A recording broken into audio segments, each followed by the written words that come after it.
people hear $4 a day and they think I am leaving something out. I am not leaving anything out. That is what I spend. That is what I eat. And I eat well. I eat the way my mother taught me to eat, which is to say I eat like someone who understands what food is for. Food is fuel. Food is comfort. Food is what you make from what you have. It is not a lifestyle. It is not a content category. It is supper. My name is Thelma Carter. I am 82 years old. I live alone now in the same city I raised my children in, Birmingham, Alabama, in a house I have owned since 1974. My husband Lawrence passed in 2019. My children want me to move closer to one of them. I tell them I will think about it. I am still thinking about it. What I am not thinking about is my grocery bill, because I have not had to think about it in 60 years. I learned how to feed a household from a woman who fed 8 children on what most people today spend on 2 people. I did not unlearn that just because my children grew up and left. I go to the grocery store once a week. I spend between $25 and $30. That covers every meal I eat for 7 days, breakfast, lunch, supper, everything. That is just over $4 a day. I am going to tell you exactly what I bought this week and exactly what I ate. Every meal, every day, what it cost and how I made it, not to brag, not to tell you how to live, just to show you what is possible when you cook what your grandmother cooked instead of what the store wants.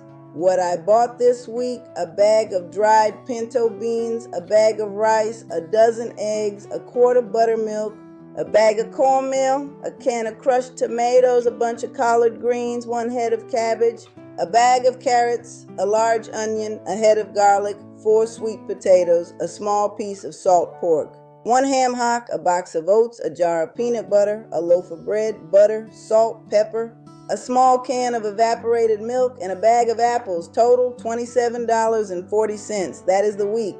I already had in my pantry flour, baking powder, baking soda, sugar, cider vinegar, and dried bay leaves, vegetable oil, and a can of chicken broth. Those are pantry items I replace when they run out.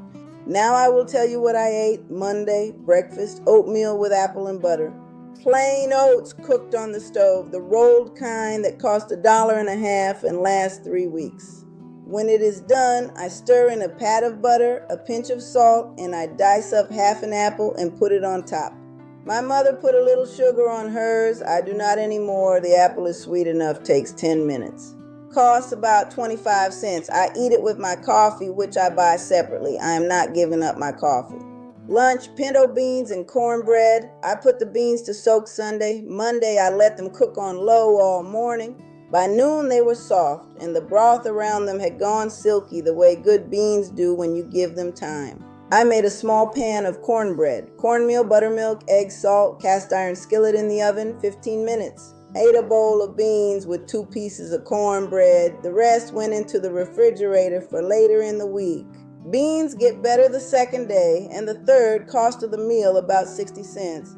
Supper: collard greens with pot liquor, cornbread. I put on the greens late afternoon, washed and stripped them, put them in the pot with water and the ham hock and red pepper flakes, let them cook 2 hours on low.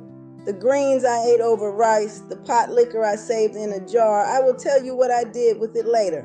Cornbread again. Cost of supper about 70 cents for the greens. The ham hock I am going to use all week.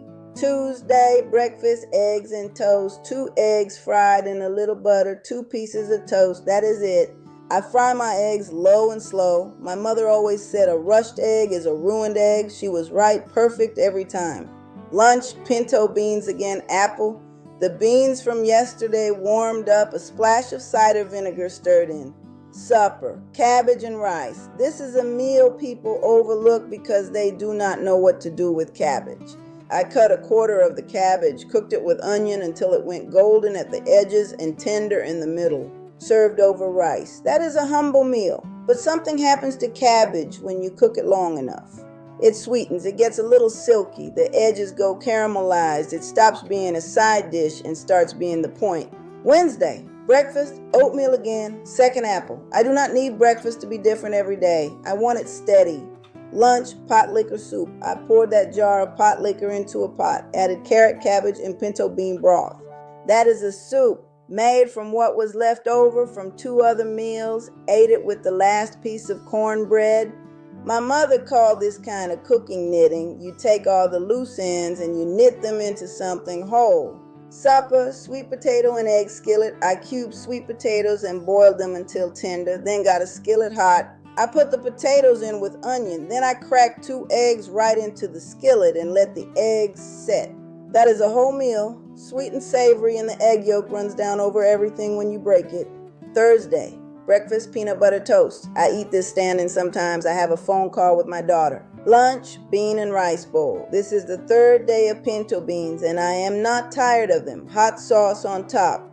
I am not going to apologize for eating the same thing. That is how you make food affordable. This is planning. Supper, tomato rice with carrots. I put tomatoes in a pot with broth, carrots, garlic, salt, and pepper. Added the rice raw into the liquid and let it absorb everything. 20 minutes on low with the lid on. What came out was a thick, savory rice. My children called it red rice. They loved it. Cost 75 cents.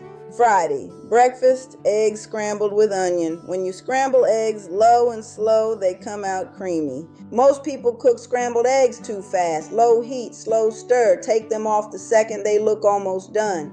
Lunch, cabbage soup. Roughly chopped cabbage into a pot with water, carrot, garlic, salt, and the ham hock. A simple broth soup with soft cabbage and carrot. Ate it with crackers. Cost pennies. Cabbage is almost gone. Supper, sweet potato mash and fried egg, boiled and mashed with butter, salt, and a spoonful of cane syrup. Fried egg on the side. That is a complete meal. The sweet potato is filling and the egg gives you what you need.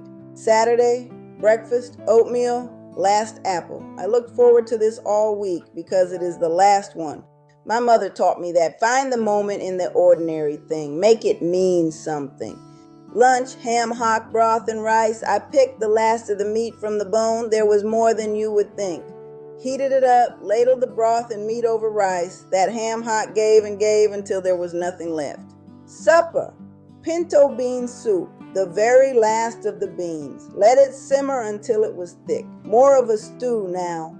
Ate it with the last of the cornmeal in a small pan of cornbread, which I had made with buttermilk and the second to last egg.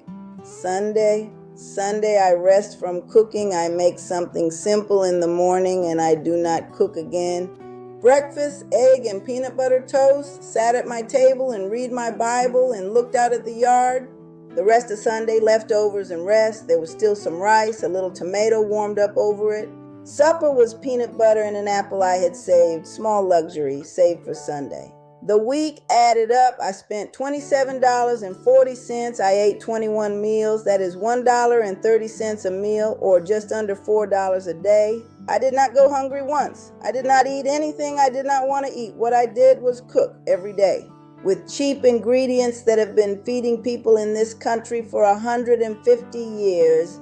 These are the foods that kept black families alive through the Depression, through the hard years. I am going to say something now and I want you to hear it. The reason people think they cannot eat on $4 is not because it is impossible. It is because they have never been shown how. Nobody taught them what my mother taught me. Nobody showed them that a pot of beans feeds you for 4 days, that a ham hock is a flavor engine.